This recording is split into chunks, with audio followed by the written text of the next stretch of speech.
नमस्कार दोस्तों, स्वागत है आपका द न्यूज लॉन्चर के इस यूट्यूब मंच पर। दोस्तों, बिहार विधानसभा का कार्यकाल नवंबर 2025 तक है और इस हिसाब से अंतिम सत्र जो बिहार विधानसभा का होना चाहिए वो सत्र जुलाई महीने में मॉनसून सत्र होना चाहिए। किसी भी विधानसभा में या लोकसभा में, संसद या विधानमंडल में आमतौर पर 3 सत्र होते हैं: बजट सत्र, मॉनसून सत्र और विंटर सेशन जो दिसंबर के महीने में होता है। तो मौजूदा विधानसभा का सत्र नवंबर तक है, लिहाजा अंतिम सत्र मॉनसून सत्र होना चाहिए। लेकिन आज एक नई रवायत देखने को मिली।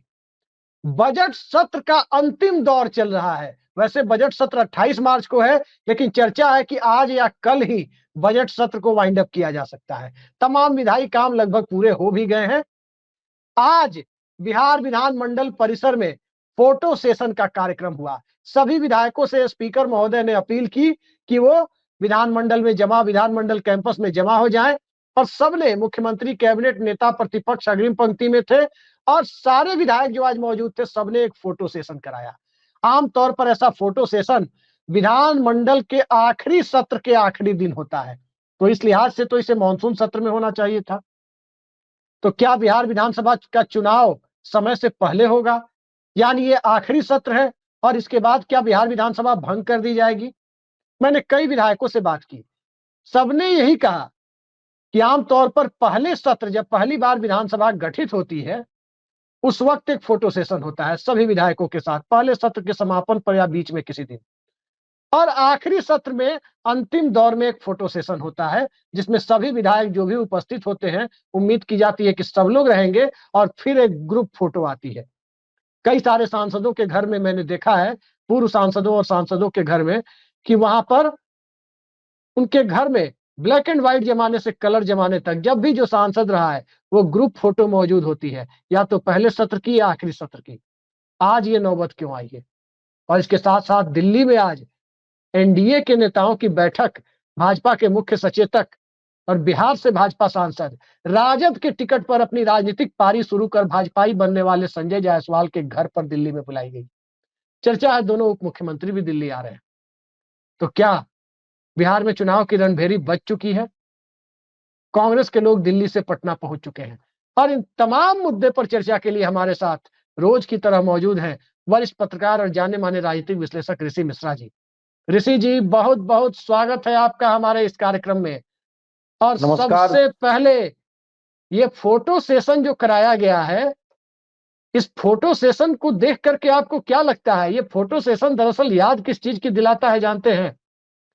प्रमोद महाजन कह रहे थे 2003 के आखिर में और 2004 के शुरू में, नहीं, लोकसभा चुनाव तो अपने समय पर अक्टूबर नवंबर में होगा।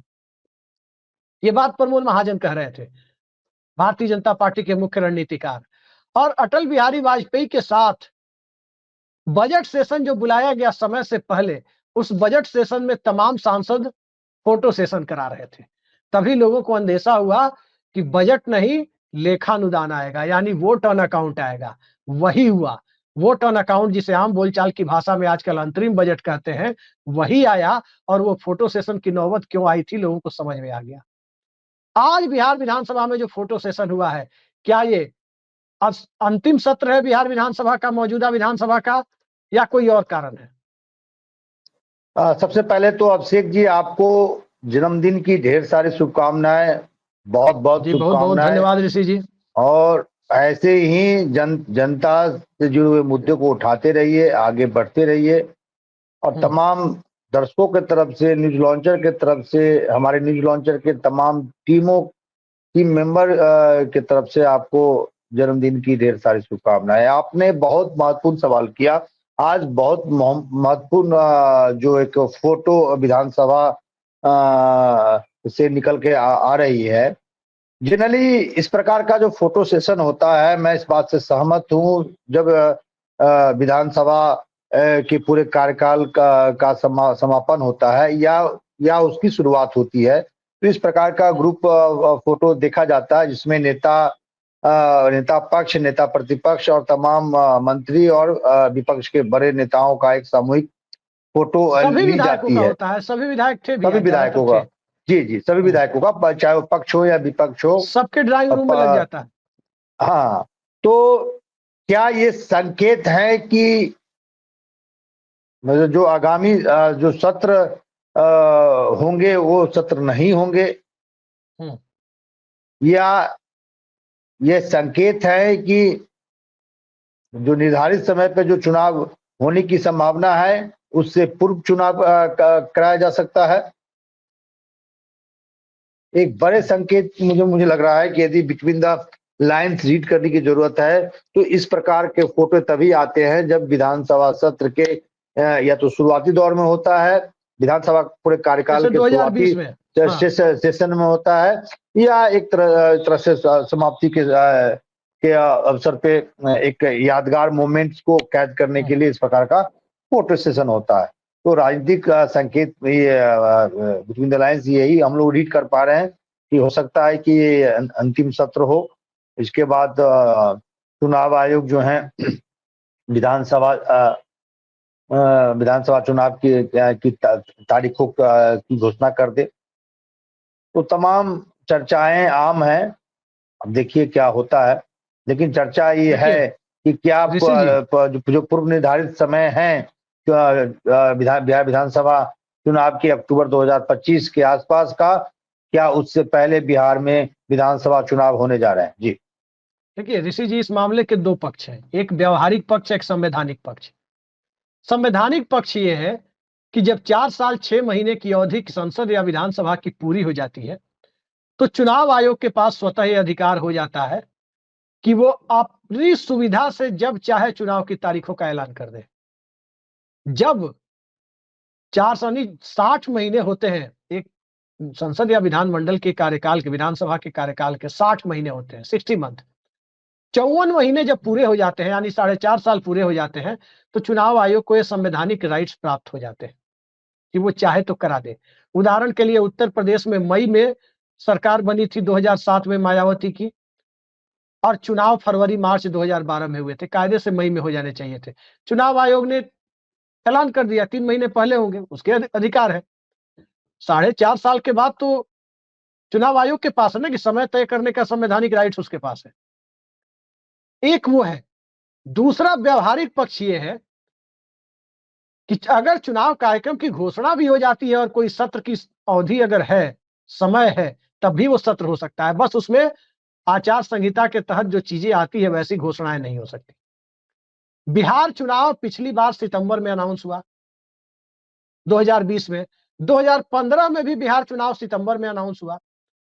मॉनसून सेशन आमतौर पर पिछली बार मॉनसून सेशन कितने दिनों का हुआ था? 5 या 6 दिनों का हुआ था। आपको याद होगा तेजस्वी यादव आए भी नहीं थे, 5 दिन वो थे ही नहीं, वो दुबई या कहीं गए हुए थे। तो 5-6 दिन का मॉनसून सेशन या 1 हफ्ते का या 10 दिन का मॉनसून सेशन होता है आमतौर पर। वो जुलाई और अगस्त के महीने में कभी भी बुला लिया जाता है। तो उस हिसाब से तो यदि समय पर चुनाव होना होता तब भी आचार संहिता लगने के पहले ही वो सत्र हो रहा था। मॉनसून सेशन मतलब मॉनसून के सीजन में, जुलाई अगस्त में। विंटर सेशन मतलब जाड़े के दिनों में। बजट सेशन मतलब बजट के समय में, फरवरी मार्च में। यही रूल है, यही परंपरा है। फिर ये फोटो सेशन जो आज हुआ है और दोनों डिप्टी सीएम दिल्ली जा रहे हैं, दिल्ली में बैठक है, संकेत क्या निकल के सामने आ रहे हैं ऋषि जी? देखिए, बीजेपी ने चुनावी जो अभियान है उसमें एक तरह से बीजेपी लग गई है। आप देखिए कि आज संजय जायसवाल की यहाँ बैठक है तमाम सांसदों का, भाजपा के, बिहार भाजपा के तमाम बड़े नेताओं का। हालांकि इस प्रकार का जो फंक्शन ऑर्गेनाइज जनरली किया जाता है। पिछले सेशन में भी आपने देखा कि गिरिराज सिंह के यहाँ जो बेगूसराय से सांसद हैं, केंद्र में मिनिस्टर है, उनके यहाँ बिहार से आने वाले सांसदों के लिए भोज का आयोजन किया गया था। उसी तरह पार्लियामेंट का भी सेशन चल रहा है और पार्लियामेंट का सेशन समाप्ति की ओर है। तो समाप्ति से पहले संजय जायसवाल जो है बिहार भाजपा के सांसदों का और बड़े नेताओं का, जो बिहार भाजपा के बड़े नेता हैं जैसे प्रदेश अध्यक्ष दिलीप जायसवाल, वो भी आज जा रहे हैं। दोनों डिप्टी सीएम जा रहे हैं। तो बिहार से संबंध रखने वाले बड़े नेताओं का, सांसदों का आज एक डिनर पार्टी का आयोजन संजय जायसवाल के घर पे रखा गया है। उसमें जब ये लोग बड़े नेता मिलेंगे तो चर्चाएं होंगी ही। कि किस प्रकार से बिहार में स्ट्रेटजी बनाया जाए। हो सकता है कि इस भोज का जो आयोजन संजय जायसवाल किया हुआ है वहाँ अमित शाह भी पहुंचे, जेपी नड्डा भी पहुंचे, ऐसी चर्चा है। तो जब बिहार के बड़े नेता और पार्टी के शीर्ष 2 बड़े चंपारण के सांसद है, चंपारण मटन होगा ही, नेताओं की मुलाकात होगी तो जरूर, क्योंकि आने वाले दिनों में सबसे महत्वपूर्ण राज्य चुनाव की दृष्टि से देखें तो बिहार है, तो चर्चा जरूर होगी, जिसमें मुझे लगता है जेपी नड्डा भी शामिल होंगे, अमित शाह भी शामिल होंगे। अब जो डिनर पार्टी का मेनू क्या होगा, ये संजय जायसवाल डिसाइड किए होंगे। आने वाले जो गेस्ट हैं उनके रुचि के हिसाब से, उनके पसंद के हिसाब से। नो डाउट चंपारण मीट तो पूरे वर्ल्ड में फेमस है, कहने की जरूरत नहीं है। हमें भी इच्छा है कि एक बार चंपारण जाके ही ऐसे चंपारण मीट जो है का अरे हम नाम से चंपारण कई के हैं, हम जब रहते हैं तो आइए, हम जब बिहार में रहते हैं तो आप कभी आते ही नहीं है, आप हाँ, दिल्ली पकड़े तो रहते हैं। जरूर उसका आनंद लिया जाएगा जी, बिल्कुल। हम्म ये बताइए ऋषि जी, एक सामान्य सी बात है, जरा इसको हमारे दर्शकों को बताइए कि इस बैठक के लिए एनडीए के नेताओं को बुलाया गया है, नीतीश कुमार दिल्ली नहीं आ रहे, जिनके चेहरे पर चुनाव लड़ा जाएगा, जिनके नाम पर चुनाव लड़ा जाएगा, वो नहीं आ रहे हैं दिल्ली। और संजय जायसवाल उन नेताओं में है, उनके फेसबुक पोस्ट को जाके देख लीजिए। 2022 के पहले नीतीश कुमार की सरकार के सहयोगी हुआ करते थे संजय जायसवाल, बीजेपी के प्रदेश अध्यक्ष हुआ करते थे और लगातार बिहार के लॉ एंड ऑर्डर पर सवाल भी उठा रहे थे।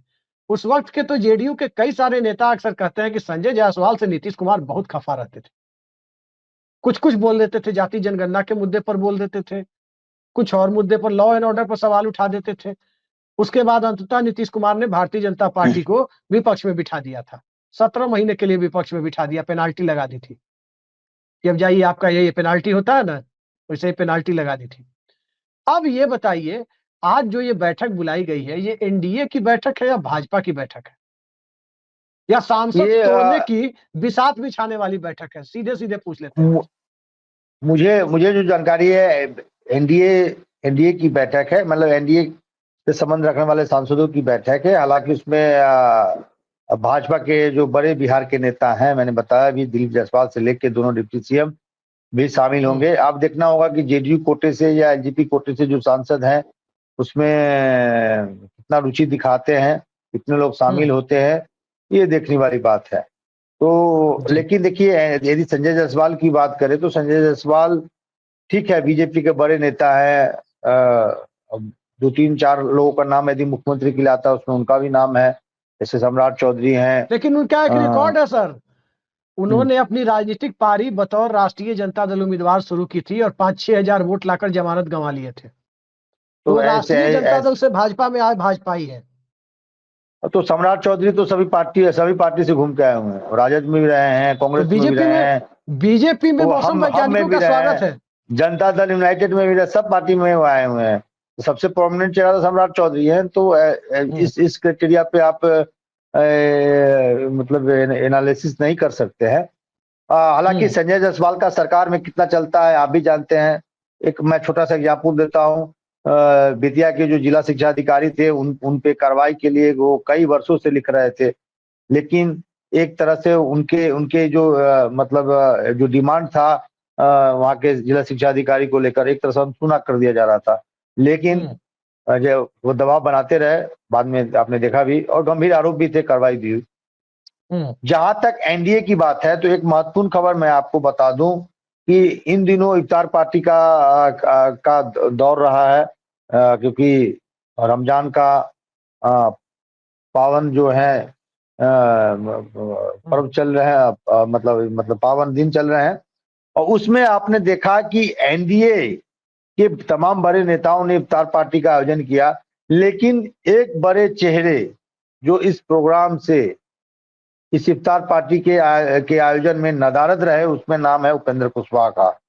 सवाल उठता है कि एनडीए के प्रोमिनेंट नेता हैं, अपने समाज पे ठीक ठाक पकड़ है। यदि कुशवाहा समाज में यदि देखे सबसे प्रोमिनेंट नेता कोई है तो उपेंद्र कुशवाहा है।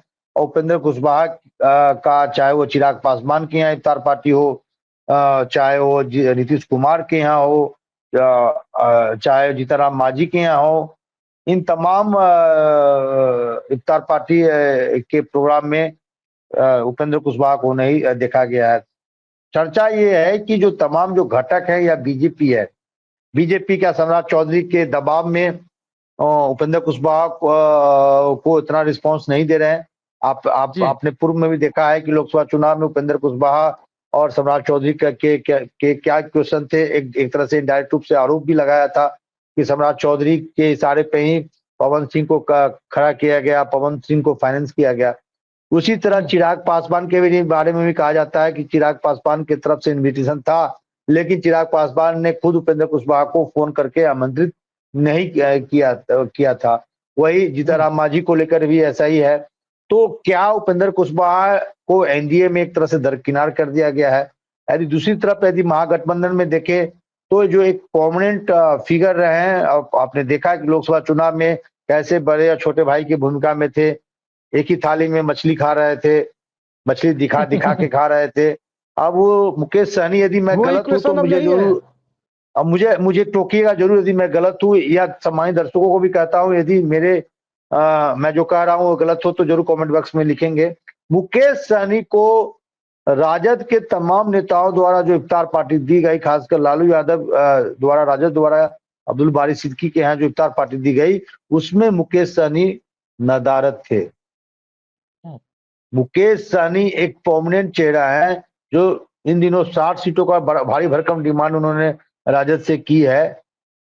वो कहीं ना कहीं इफ्तार पार्टी से गायब थे। हालांकि कांग्रेस के लोग, बड़े नेता भी नहीं थे। हालांकि कांग्रेस के उसी दिन शाम में कांग्रेस के नेताओं को दिल्ली जाना था, क्योंकि अगले दिन बैठक थी। 2-3 विधायक, प्रतिमा दास जैसी विधायक वहां उपस्थित थी, लेकिन जो प्रभारी थे और जो प्रदेश अध्यक्ष थे वो इफ्तार पार्टी में शामिल नहीं हुए।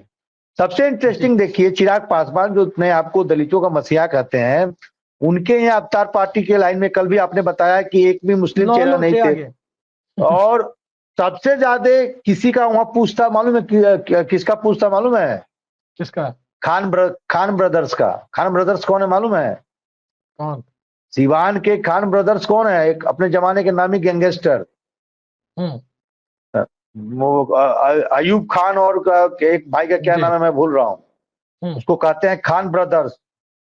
अच्छा। जो इन दिनों शहाबुद्दीन के परिवार को टक्कर देते हुए नजर आ रहा है। आप कितना टक्कर दे पाएंगे जमीन पर, ये देखने वाली होगी। लेकिन सबसे चर्चा ये है, वहां जो 2-3 पत्रकार, हम तो गए नहीं थे, मैं तो दिल्ली में हूँ, 2-3 पत्रकार जो हमारे मित्र गए थे, उनका कहना था कि यदि मुस्लिम चेहरों में सबसे अधिक पूछ जिनकी थी उसमें थी खान ब्रदर्स का, अयूब खान और रईस खान। अब मुझे नाम याद आ गया, अयूब खान और रईस खान।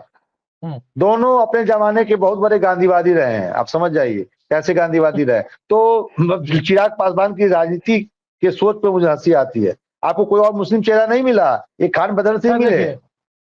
रामविलास पासवान पर एक जमाने में आरोप लगा था कि किस तरह के हम शक्ल को लेकर के वो 2005 में चुनाव प्रचार कर रहे थे। अरे जितने भी बाहुबली हैं, सुनिए एक मैं खत्म कर रहा हूँ, जितने भी बाहुबली हैं उनको प्लेटफॉर्म देने का काम श्री रामविलास पासवान नहीं किया। चाहे सूरजभान हो, मुन्ना शुक्ला हो, सुनील पांडे हो, या उल्लास पांडे हो, काली पांडे हो, तमाम। एक तो रंजीत डॉन को भी टिकट दे दिया एमएलसी का, जो पेपर लीक के मुख्य थे। वो IIM और MBBS के पेपर लीक के जो है, उनके बारे में चर्चा ये था कि उनके घर पे जो पोछा लगाती थी महिला, उनके बेटे को भी उन्होंने डॉक्टर बना दिया पेपर लीक करा के। ऐसे व्यक्ति को लोजपा ने टिकट दिया था। तो चलिए, राजनीति अच्छा होता था। जिस वक्त चिराग पासवान की बॉलीवुड वाली महत्वाकांक्षाएं बहुत तेज थी, उस दौर में केंद्रीय मंत्री रहे, राज्य मंत्री उस वक्त के केंद्र में मनमोहन सिंह सरकार के राज्य मंत्री रघुनाथ झा को बेतिया से ठेल करके वाल्मीकि नगर भेज दिया गया, इसलिए क्योंकि वो सीट लोजपा को चाहिए थी। किसके लिए? प्रकाश झा के लिए। प्रकाश झा लड़े लोजपा से, हार भी गए, लेकिन रघुनाथ झा को वहां से हटाकर वाल्मीकि नगर भेज दिया गया। उस वक्त कहा जा रहा था, कहा क्या जाता, वास्तविकता थी कि चिराग पासवान बॉलीवुड में ट्राई कर रहे थे। लेकिन प्रकाश झा, एक चीज है, टिकट लेके लड़ तो लिए, प्रकाश झा बॉलीवुड में जो टैलेंट चाहिए वो उन्हें दिख गया होगा कि भाई ठीक है, चुनाव लड़ना अपनी जगह है, अपनी फिल्मों में चिराग पासवान को लेकर फिल्म बनाएंगे तो ये भारी रिस्की अफेयर, रिस्की मामला है, ये ठीक नहीं है, तो टिकट लेकर लड़ लिए, लेकिन फिल्मों में अपने काम नहीं दिए थे। और आपको अभी एक आजकल तो एक क्लिप वायरल होती है लालू यादव की, कि लालू यादव शाहरुख खान को बोल रहे हैं कि आप जो है, पुरानी क्लिप है, अपनी जब फिल्म उल्म बनाइएगा तो हमको भी इसमें रोल दीजिएगा कोई, हम बगल में बैठ के बजाते रहेंगे। आजकल तो आजकल जो एक बात मैं कहूँ जानते हैं, आजकल कुछ विधायक जो हैं, जो गांधीवादी बैकग्राउंड से आते हैं, बाहुबली के पुत्र हैं, तमाम ऐसे लोग हैं जिनको भाजपा से लेकर तमाम पार्टियों ने सुशोभित कर रखा है, रील बनाते हैं, बड़े बड़े बाल वाले, पीछे पीछे उनके बॉडीगार्ड सब घूमते रहते हैं, और ऐसे बनाते हैं जैसे मतलब पता नहीं, विधायक भाई, विधायक का ओहदा बहुत बड़ा ओहदा होता है। प्लीज विधायक के ओहदे का अपमान मत कीजिए। इस प्रकार का रील बनाते हैं जैसे ये रील बनाना एक महामारी हो गया है। रील बनाना एक महामारी हो गया है आजकल, ये एक पेंडेमिक की तरफ। आप बनाइए ना, लेकिन जिस पद पे सुशोभित हो रहे हैं, आप सांसद हैं, विधायक हैं, मंत्री हैं, और ऐसे रील बना रहे हैं जैसे कोई गली का गुंडा कोई बना रहा हो। बताइए, 5 को लफुआ पीछे खड़ा कर लिए, अब कहना नहीं चाहिए हम थोड़ा मुफ्त हैं, थोड़ा डर भी लगता है, क्योंकि बिहार आते जाते रहते हैं, परिवार भी रहता है, इन बाहुबली से डर भी लगता है। लेकिन चलिए, विनय कुमार जैसे डीजीपी हैं तो थोड़ा डर कम है, कुंदन कृष्णन जैसे एडीजीपी हेडक्वार्टर है तो थोड़ा डर हमको कम लगता है, इन लोगों पे भरोसा है हमें। लेकिन देखते हैं कि आप विधायक हैं, 5 को लफुआ पीछे खड़ा कर लिए और स्लो मोशन में वीडियो बना लिए और रील डाल दिए। अरे भाई, विधायक हैं, सांसद हैं, मंत्री हैं, ये कम से कम इसका तो सम्मान कीजिए, जनप्रतिनिधि है। चलिए, जनप्रतिनिधियों का फोटो सेशन आज हुआ है। ऋषि जी, क्या माना जाए, 1-2 दिन में बिहार विधानसभा को भंग कर मध्यावधि चुनाव का रास्ता साफ करने की कोशिश तो नहीं होगी?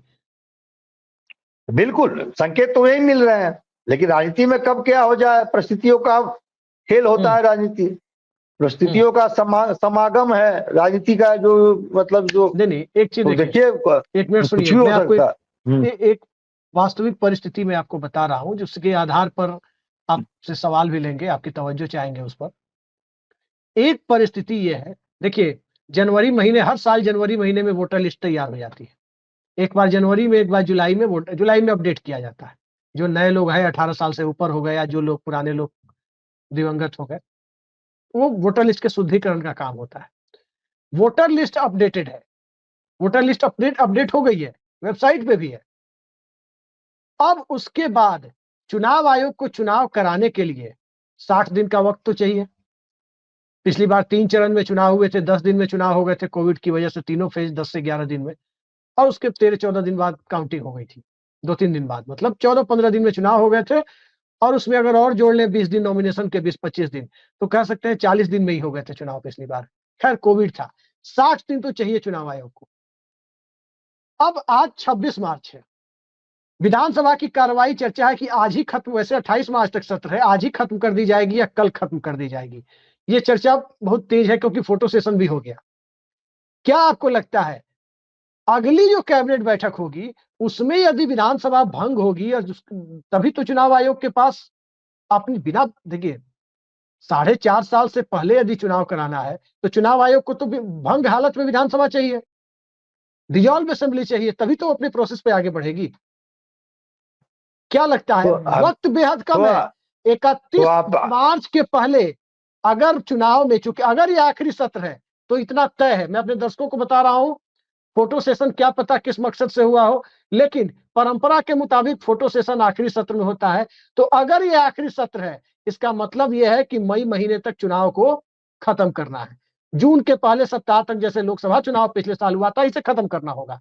और अगर मई जून तक चुनाव को खत्म करना है तो 31 मार्च तक बिहार विधानसभा को भंग किया जाना, और चुनाव आयोग को इतना समय दिया जाना कि वो कार्यक्रम निकाल सके, चुनाव कार्यक्रम, और चुनाव करा सके, उसे वक्त चाहिए। तो मुश्किल से 3-4 दिनों का वक्त है, आप देखें तो ज्यादा वक्त नहीं बचा हुआ है। क्या लगता है, बड़ी खबर आ जाएगी बिहार से जल्दी? देखिए, लेकिन चुनाव आयोग के अधिकारी से मेरी बात हो रही थी कुछ दिनों पहले, अरे 5-6 दिनों पहले, उन्होंने कहा कि चुनाव जो है पूर्व निर्धारित जो कार्यक्रम है, पूर्व निर्धारित जो समय, उसी डेट पे नहीं, अक्टूबर 2025 के आसपास चुनाव हो। एक मिनट ऋषि जी, चुनाव आयोग तो यही बात बोलेगा। चुनाव आयोग को थोड़ा ना पता है कि विधानसभा भंग कर दी जाएगी, वो तो उसे पता नहीं है। मेरा नहीं, सवाल जो ये है जो जो कि जो जब तैयारी वोटर लिस्ट करनी होती तैयार है, है, सबसे बड़ी तैयारी वोटर लिस्ट की होती है। जब वोटर लिस्ट तैयार है, उसके बाद क्या होता है? पैरामिलिट्री डिप्यूट करना, नॉमिनेशन कराना, नॉमिनेशन करा करके जो है मशीन का नहीं देखिए, सवा देखिए मैं आपके आपके सभी बातों से सहमत हूँ, लेकिन जो मई के जो मौसम है ना, मई जून का जो मौसम है वो बहुत मतलब जो उन दिनों में जो गर्मी है अपने पीक पे होगी। प्रवासी अभी नहीं स्थिति जो आएंगे। अभी स्थिति जो अभी बिहार में गर्मी को लेकर है, आप देखिए, आप मतलब टेम्परेचर दिनों दिन बढ़ता बढ़ता जा रहा है। और मई जून में यदि चुनाव करवाते हैं तो लोगों को घर से निकाल कर बूथ तक ले जाना चुनाव आयोग और पॉलिटिकल पार्टियों के लिए बड़ा मतलब एक कठिन यही तो कार्य हो नीतीश जाएगा। कुमार चाहते हैं, यही तो नीतीश कुमार चाहते हैं कि प्रवासी छठ में आ जाएंगे और फिर कहे पलायन का मुद्दा बहुत बड़ा मुद्दा बना तो हुआ है। इस यदि ऐसी स्थिति में चुनाव कराया जाएगा तो सबसे अधिक घाटा भाजपा को होगा, क्योंकि भाजपा के जो वोटर हैं बहुत रईस होते हैं।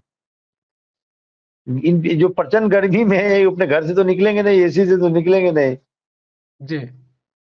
गांव गांव गांव में वोटिंग हो जाएगा ठीक ठाक, गांव में दिक्कत नहीं है इसको लेकर, लेकिन शहरों में जो शहरी एरिया जनरली बीजेपी का गढ़ माना जाता है, और यदि शहरी एरिया में वोटिंग नहीं होगी तो उसका प्रभाव खासकर पटना वाले बेल्ट में, पटना या मुजफ्फरपुर वाले शहरी एरिया में, 2-3 विधानसभा क्षेत्र मुजफ्फरपुर में भी शहरी एरिया है, टच करता है, पटना में देख लीजिए तमाम है, तो वहां प्रभाव पड़ेगा। जनरली लोग नहीं जाते हैं वोट गिराने, या तो सुबह गए या देर शाम गए, दोपहर या इन हाँ, दिनों तो की रिवर्स प्रचंड चिराग गर्मी। मॉडल हो जाएगा। और कुर्मी समाज के लोग, नेताओं सुनिए, कुर्मी और समाज के लोग भाजपा को वोट देंगे नहीं, वो रिवर्स रिवर्स चिराग और मॉडल के मूड में और है। बीजेपी के और वोटर शिमला मनाली घूमने चले जाएंगे गर्मी और के दिन में। नेताओं के लिए भी मुश्किल हो जाएगी कि अपने कार्यकर्ताओं को मोबिलाइज करना, जनता के बीच में जाना। दोपहरिया में नेताजी जाएंगे किसी के घर पे तो मार के भगाएगा। एक तो 5 साल तुम काम किए नहीं है, अभी आया है सर, मतलब ये प्रचंड धूप में मतलब मिलने आया है, एक गिलास पानी भी जो जनता नहीं पूछेगी। सत्तू और ये सब चीज तो मतलब ठंडाई तो दूर की बात है। तो चुनाव आयोग तमाम परिस्थितियों को, आप जून के बाद कराइएगा तो बाढ़ का पीरियड रहता है। अब बाढ़ जैसे ही खत्म होता है तो फेस्टिवल सीजन चालू हो जाता है, तो उसमें फिर तो वही हो तालमेल जाएगा बैठाना। टाइम। हाँ, तो वही तो तालमेल बैठाना। देखिए चुनाव आयोग क्या करती क्या क्या स्टेप लेती है, लेकिन ये फोटो सेशन अपने आप में एक बड़ा संकेत है। एक खबर और दे दूं आपको अभिषेक जी, कांग्रेस ने कल क्लियर कर दिया है, कल कांग्रेस का, मैं उसी सवाल पे आ कांग्रेस रहा के हूँ ऋषि तमाम, जी, मैं उसी सवाल जी पे आ रहा जी हूँ। मैं उसी सवाल जी पे आ ही रहा हूँ कि कांग्रेस पार्टी ने तमाम, कुछ टीवी चैनल वाले, कुछ डिजिटल वाले भी, सबके अपने सूत्र सूत्र होते हैं, सब चला रहे थे इस खबर को कि कांग्रेस पार्टी और राष्ट्रीय जनता दल के बीच संबंध अब टूटने के कगार पे पहुंच चुके हैं। इफ्तार पार्टी से जोड़ रहे थे, अल्लाह वीरू जाकर के मिले नहीं, नए प्रभारी कृष्णा अल्लाह वीरू वो मिले नहीं जाकर के लालू यादव से, इसको लेकर के खबरें चल रही थी। लेकिन अब तय हो गया है कि राजद कांग्रेस का गठबंधन होगा तो होगा। तमाम खबरें एक तरफ, और जिस तरह से माना जा रहा था कि इतनी आसानी से, दरअसल कांग्रेस पार्टी असर्ट कर रही थी कि हमें फेंकी हुई सीटें नहीं चाहिए, हमारी मर्जी की सीटें चाहिए। हमें किसी पत्रकार के भाई को संतुष्ट करने के लिए टिकट नहीं चाहिए, हमें किसी इशारे पर दिए जाने वाले टिकट नहीं चाहिए, हमें किसी कहीं से उठाकर किसी महासचिव, किसी बड़े नेता के इशारे पर अंत में डिप्यूट कर दो और वहां पर बवाल हो जाए। जैसे जाले में हुआ था, वो बेचारे शरीफ कैंडिडेट हैं, उनको मुद्दा बना दिया गया, उनके चक्कर में मिथिलांचल का पूरा चुनाव खराब हो गया। आप देखिए, इसी तरह से चंपारण इलाके में एक बड़े पत्रकार के भाई को टिकट 2 बार से दिया गया, जबकि वो सीट सभी जानते हैं कि भारतीय जनता पार्टी की और एनडीए की सबसे सेफ सीट है मौजूदा दौर में। पूरे चंपारण के 21-22 विधानसभा सीटों में कितने हैं, 21 है या 20 है या 13 है, 18 है, याद नहीं है। मतलब दोनों में सबसे सेफ सीट एनडीए के लिए वही है, वो सीट कांग्रेस के जिम्मे थोप दी जाती है। तो अब जो स्थिति है, क्या लगता है, कांग्रेस को वैसी सीटें नहीं चाहिए, ये बात कही जा रही है। क्या लगता है आपको? सेटबैक तो भारतीय जनता पार्टी को बड़ा लगा होगा, क्योंकि बड़ी खुशफहमी में थे लोग कि हाँ, कांग्रेस असर्ट कर रही है 2010 की तरह, 4 सीटें कांग्रेस जीतेगी, 22 सीट राजद जीतेगी और ये 200 लेके निकल जाएंगे। अब कह दिया कि नहीं अलायंस तो होगा, क्या है? ये कल की बैठक में जो वहां इन हाउस डेवलपमेंट हुए, थोड़ा मैं बता दूं। मंच पे कुर्सियां लगी हुई थी, कुर्सियां इतनी लगी हुई थी जिसमें वर्तमान प्रदेश अध्यक्ष राहुल गांधी, मल्लिकार्जुन खड़गे, प्रभारी केशव वेणुगोपाल, प्रभारी मीरा प्रभारी कुमार। कृष्णा लावरू, मीरा कुमार, और तो तमाम कुर्सियां भरी हुई थी। जो इससे पहले जो अध्यक्ष थे, 2-3 दिन पहले जो अध्यक्ष थे अखिलेश प्रसाद सिंह, वो नीचे बैठे हुए थे प्रेमचंद मिश्रा और ये तमाम नेताओं के साथ। तो चर्चा ये है कि जो वेणुगोपाल साहब ने इशारा किया, एक कुर्सी नीचे से मंगवाया गया, फिर अखिलेश प्रसाद सिंह को मंच पे जगह दिया गया, और बेचारे एक तरह से जो कभी सेंटर में हुआ करते थे, एक तरह से उनको साइड में बिठाया गया, थोड़ा मान सम्मान दिया गया। बाद में 2-3 शब्द उनके प्रशंसा में कसीदे भी गढ़े गए कि भाई इनके कार्यकाल में बहुत अच्छे काम हुए, और काम क्या हुए हैं वेणुगोपाल भी जानते हैं। वेणुगोपाल को तो सबसे पहले केसी वेणुगोपाल को हटा देना चाहिए। नाम है पद का, पद जो ले रखे हैं संगठन महामंत्री। संगठन कांग्रेस का कहाँ है, किस राज्य में कितना मजबूत है, वो कहने की जरूरत नहीं है। वेणुगोपाल को आप हटाने में बताइए, एक बार जो है मनमोहन सिंह सरकार में स्वास्थ्य मंत्री थे रामादास, एम्स के डायरेक्टर थे डॉक्टर वेणुगोपाल, उनको हटा दिए थे, सुप्रीम कोर्ट ने उनको बहाल कर दिया था, मालूम है ना? देखिए ये कांग्रेस को, सुन लीजिए वेणुगोपाल मेरी को बात, हटाने के लिए क्यों आप लगे रहते हैं? अरे वेणुगोपाल देखिए साहब को पद पे रहने दीजिए। देखिए कांग्रेस को पीए कल्चर से बचना होगा। वेणुगोपाल पीए कल्चर के नेता हैं, कोई संगठन को मजबूत कर रहे हैं। आप बताइए ना कौन सा उन्होंने ऐसा स्टेप लिया है जिससे संगठन मजबूत हो? किस राज्य में कांग्रेस का संगठन मजबूत दिख रहा है? कर्नाटका में सत्ता में आ गया इसका मतलब ये नहीं है। 1-2 राज्यों को छोड़ दीजिए तो बिहार में ये अखिलेश प्रसाद सिंह एक तरह से उन्हीं का आशीर्वाद से अध्यक्ष बने हुए थे। क्या किया बिहार में कांग्रेस के लिए?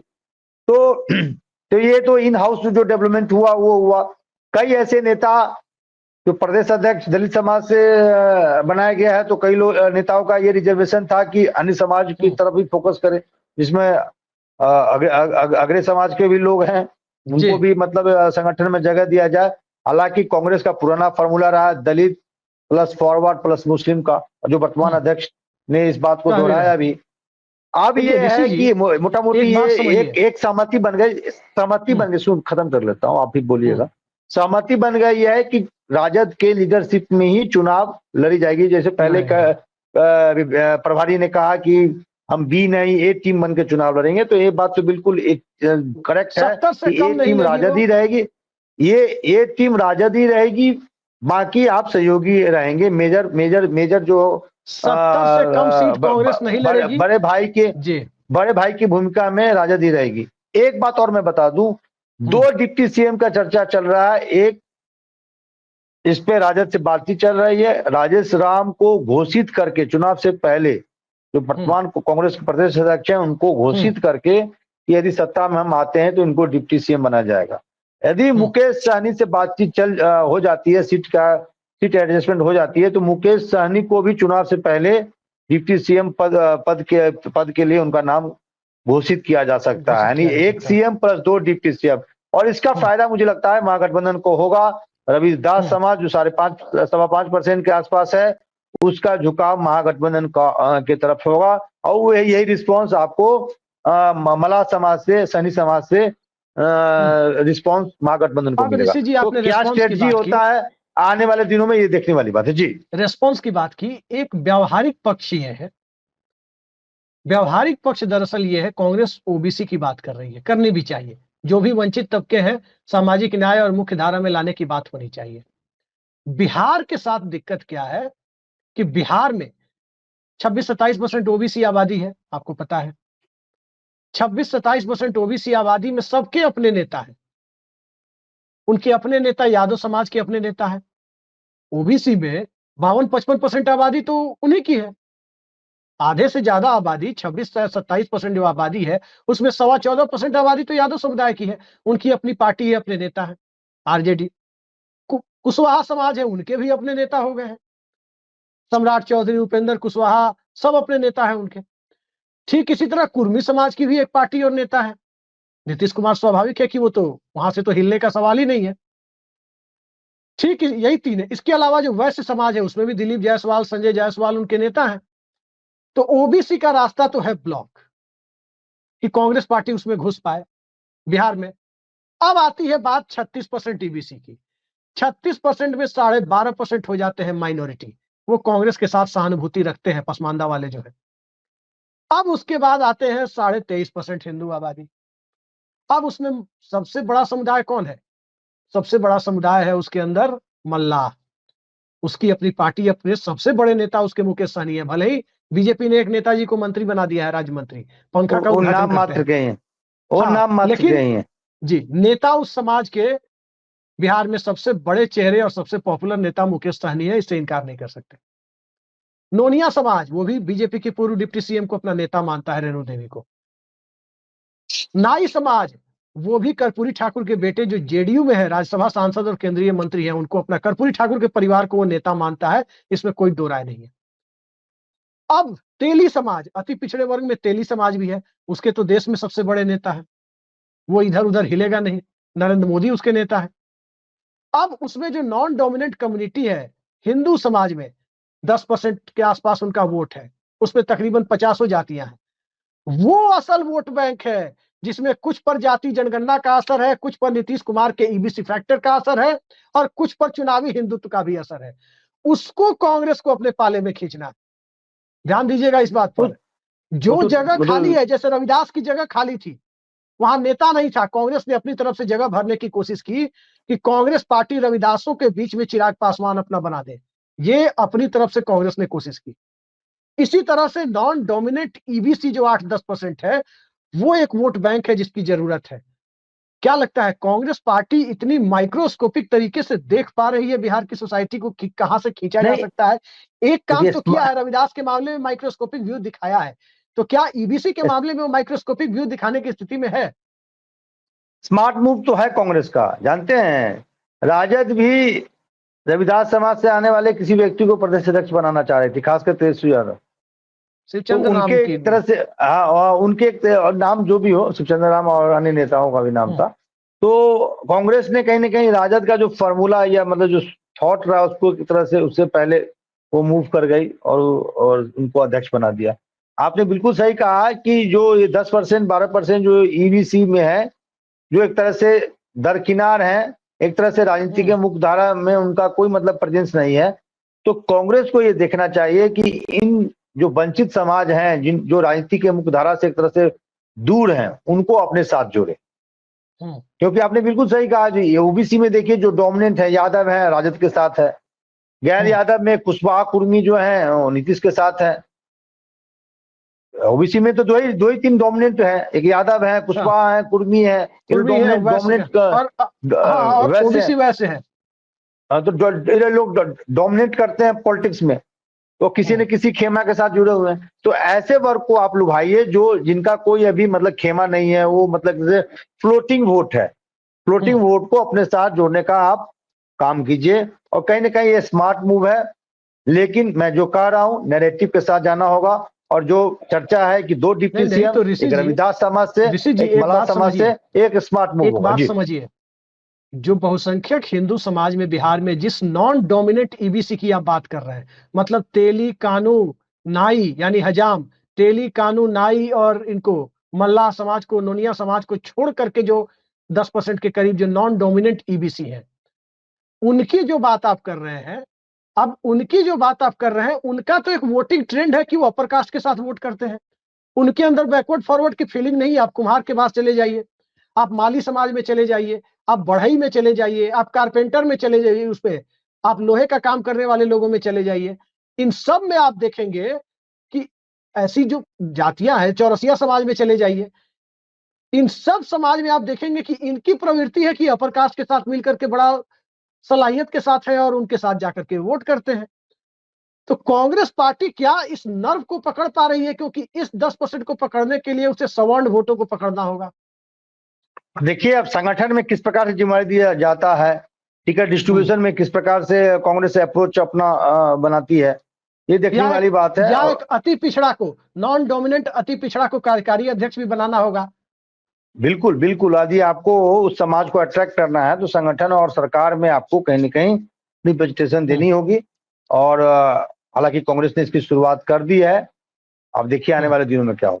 चलिए चलिए अब देखते हैं आने वाले दिनों में क्या होता है। जो भी होगा उसकी पल पल की अपडेट हम देते रहेंगे। और जिस प्रकार से बिहार विधानसभा में आज फोटो सेशन हुआ है उसने सबको चौंका दिया है। तो देखते जाइए आगे क्या होता है। खुद स्पीकर सदन के अंदर हंगामा हो रहा था तो कह रहे थे कि ठीक है हम स्थगित तो कर रहे हैं लेकिन फोटोआ खिंचवा के जाइएगा, फोटो बाहर खिंचवाइएगा सेशन में। फटुआ। तो फोटोआ नहीं बोले हैं, नीतीश कुमार बोलते हैं उस तरह से, वो अपने मगही 2005 से टोन में। पहले कोई चीज था जी। हाँ, आप तो सब जनवे करते हैं जी, चुनाव में पता चलेगा इन लोगों को। तो नीतीश कुमार बोलते हैं स्पीकर ने कहा कि फोटो खिंचवा के जाइएगा, नंदकिशोर बाबू ने कहा है कि फोटो खिंचवा के जाइएगा। उसके बाद फोटो सेशन भी हुआ है, नीतीश कुमार हाथ भी जोड़ लिए हैं फोटो सेशन में।